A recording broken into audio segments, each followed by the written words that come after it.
तो बच्चों आज की इस क्लास में हम कक्षा 12वीं से पढ़ेंगे। तो आज हम वसूली खाता कैसे बनाया जाता है, वसूली खाता बनाने के समय जो नियम लगते हैं उसके बारे में हम पढ़ेंगे। सबसे पहले हमारा काम रहेगा वसूली खाता किसे कहते हैं ये जानना हमारा। तो वसूली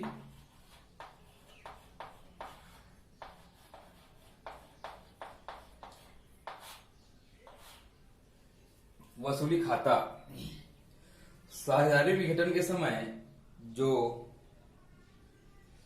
संपत्ति एवं दायित्व के खाते बंद करने के लिए तथा संपत्तियों को बेचकर दायित्वों को भुगतान करने के लिए जो खाता खोला जाता है उसे वसूली खाता या नकदीकरण खाता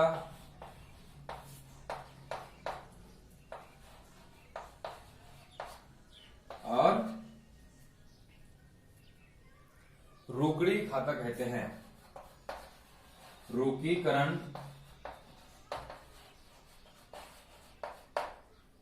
ठीक है।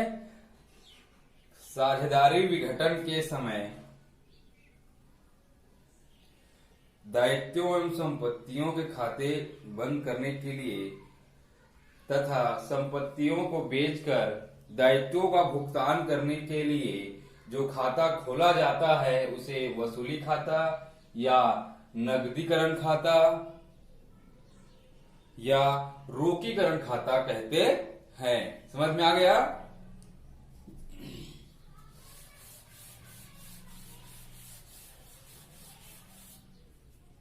ठीक है। यह एक अवास्तविक खाता है जिसका शेष विघटन पर लाभ या हानि को दर्शाता है। शेष डेबिट हो यानी हानि और यदि शेष क्रेडिट हो तो लाभ होता है। ठीक है। इस खाते के डेबिट पक्ष में समस्त संपत्तियों रोकड़ बैंक शेष को छोड़कर इस खाते के डेबिट पक्ष में समस्त संपत्तियों ऐसा रहेगा तो ये डीआर रहेगा और ये सीआर रहेगा। ठीक है। तो बताया जा रहा है कि इस खाते में डेबिट पक्ष में समस्त संपत्तियों बैंक से रोकड़ शेष को छोड़कर लिख दिया जाता है। इस साइड लिख दिया जाता है संपत्तियों को। ठीक है। रोकड़ शेष और बैंक शेष को छोड़कर समस्त संपत्तियों को इस खाते के डीआर पक्ष में लिख दिया जाता है। इस खाते के क्रेडिट पक्ष में समस्त दायित्वों साझेदारों की पूंजी एवं उनके ऋणों को छोड़कर दायित्वों किसको छोड़कर लिखना है हमें? साझेदारों के पूंजी एवं उनके ऋणों को छोड़ करके लिख देना है। इसके बाद इस खाते में संपत्तियों के विक्रय से प्राप्त राशि को क्रेडिट पक्ष में, उसके बाद जो संपत्ति को हम बेचेंगे, हमारा क्या है साझेदारी फर्म जो है समाप्त हो रहा है, तो जब हम संपत्तियों को बेचेंगे तो हम उसे इस साइड लिखेंगे बेचने पर संपत्तियों को, बेचने पर संपत्तियों को इस साइड लिख देंगे। ठीक है।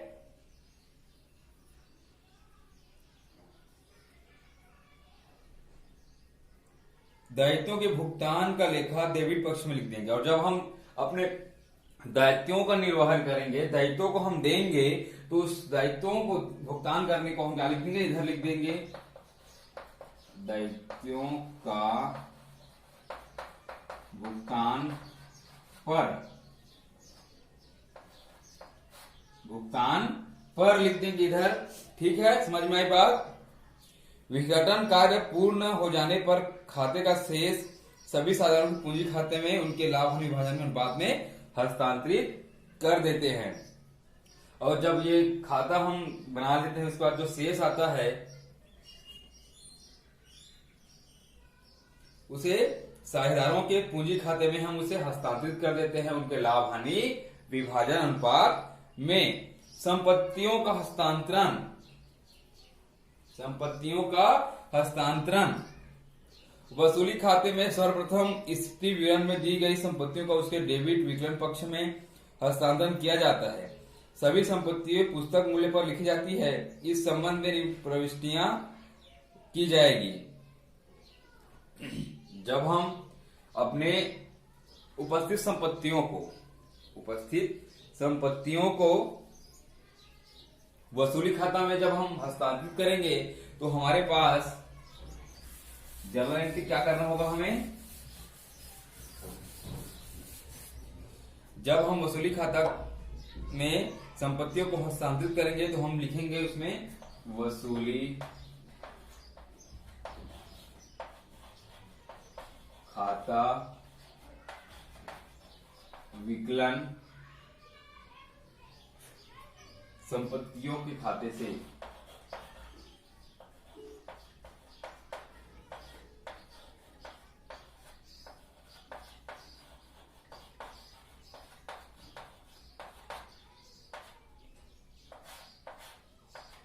संपत्तियों के खाते से तो हम वसूली खाता में हस्तांतरित कर रहे हैं किसको, संपत्तियों को ला रहे हैं वसूली खाता में। तो वसूली खाते में आ रहा है और कहां से आ रहा है, तो संपत्तियों के खाते से आ रहा है। इसमें कुछ और चीज दिया गया है। केवल उन्हीं संपत्तियों को हस्तांतरण किया जाएगा जिन्हें रोकड़ में परिवर्तित किया जा सकता है। इस कारण निम्न संपत्तियों का हस्तांतरण नहीं किया जाएगा। हाथ में रोकड़ ऑलरेडी रोकड़ है तो उसको और इसमें ऐड करने की आवश्यकता नहीं है, क्योंकि हम यहाँ पर संपत्तियों को बेच रहे हैं। तो हमें जो बिक सकता है और रोकड़ प्राप्त हो सकता है उससे उसी का एंट्री करना है। जो ऑलरेडी रोकड़ ही है, जो रोकड़ हाथ में मतलब रोकड़ ही पहले से, उसकी एंट्री हमें नहीं करनी है। बैंक में रोकड़, कृत्रिम संपत्तियां जैसे हानि का डेबिट शेष, हानि तथा विज्ञापन, प्रारंभिक व्यय आदि, डूबल ऋण, संदिग्ध ऋणों के लिए आयोजन, हास के लिए आयोजन आदि ऐसे आयोजन की वसूली खाते क्रेडिट पक्ष में किया जाएगा। तथा समस्त संपत्तियों को संकल्प मूल्य पर वसूली खाते में हस्तांतरित किया जाएगा। दायित्वों का हस्तांतरण, अब जब हम दायित्वों का हस्तांतरण करेंगे तो हो जाएगा ये विभिन्न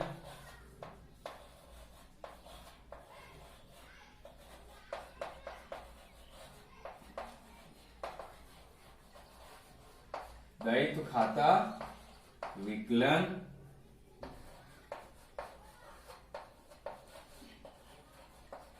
वसूली खाता से। तो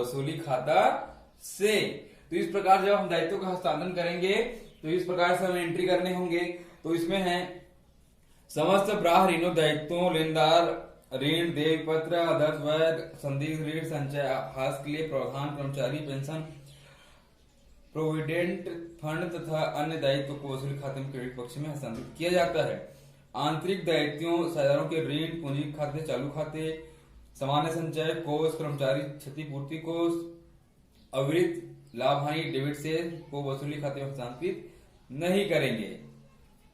ठीक है। अब हम जानते हैं संपत्तियों की वसूली। ठीक है। जब हम संपत्तियों की वसूली करेंगे तो हम उसे जर्नल एंट्री में किस प्रकार से लिखेंगे इसको हम जानते हैं।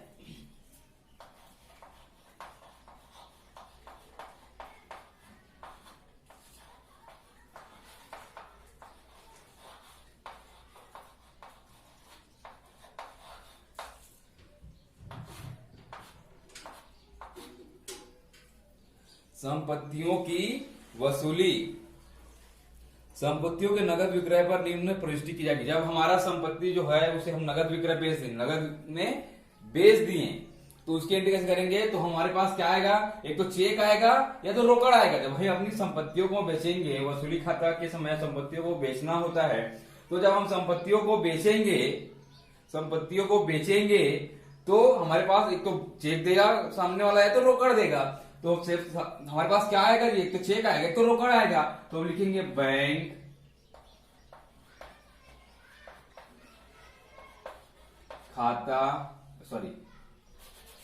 बैंक या रोकड़ खाता विकलन। ठीक है। और रहेगा वसूली खाता से। कहां बेच रहे हैं हम संपत्ति को, हमने संपत्ति को हला लिया है, वसूली खाते में हला लिया है, तो वसूली खाता से, और इसमें लिखने के संपत्ति के विक्रय से रोकड़ प्राप्त हुई, हम लिखेंगे संपत्तियों के विक्रय से रोकड़ प्राप्त हुई। संपत्तियों के विक्रय से रोकड़ प्राप्त हुई, ये हम लिख देंगे। ठीक है, संपत्तियों को किसी साझेदार द्वारा लेने पर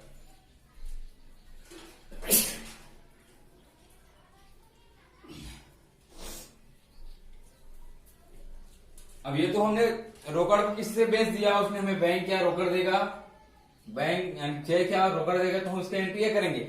लेकिन अगर संपत्ति को किसी साझेदार द्वारा खरीद लिया जाता है, अपने बीच ही रख लिया जाता है, भाई इसको मुझे आवश्यकता है इसकी, तो मैं इस संपत्ति को लेना चाहूंगा, तो उससे जब साझेदार द्वारा संपत्ति को खरीद लिया जाता है तो क्या एंट्री करते हैं,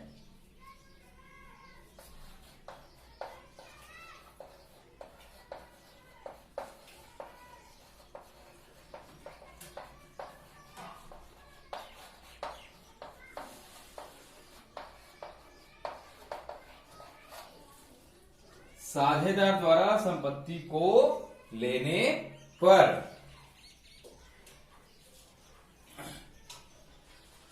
क्या एंट्री करेंगे हम, साझेदार का पूंजी खाता विकलन वसूली खाता से। अब क्या है, साझेदार ने स्वयं खरीद लिया है तो साझेदार की पूंजी खाता से आएगा। रोकड़ को जो वो जब लेगा तो हमारा जो भुगतान है, संपत्ति का जो भुगतान है वो कहां से होगा, उनके पूंजी खाता से होगा। तो जो भी साझेदार रहेगा उसका हम नाम लिखेंगे, तो उसके जगह अभी हम लिखेंगे साझेदार के पूंजी खाता विकलन वसूली खाता से, है ना। भाई जब साझेदार लेगा तो उसको पूंजी खाता से आएगा, इसका जो भी मूल्य है वो। साझेदार द्वारा संपत्ति ली गई, हम लिखेंगे यहां पर ब्रैकेट में साझेदार द्वारा संपत्ति ली गई, इस प्रकार से हम लिख देंगे। ठीक है।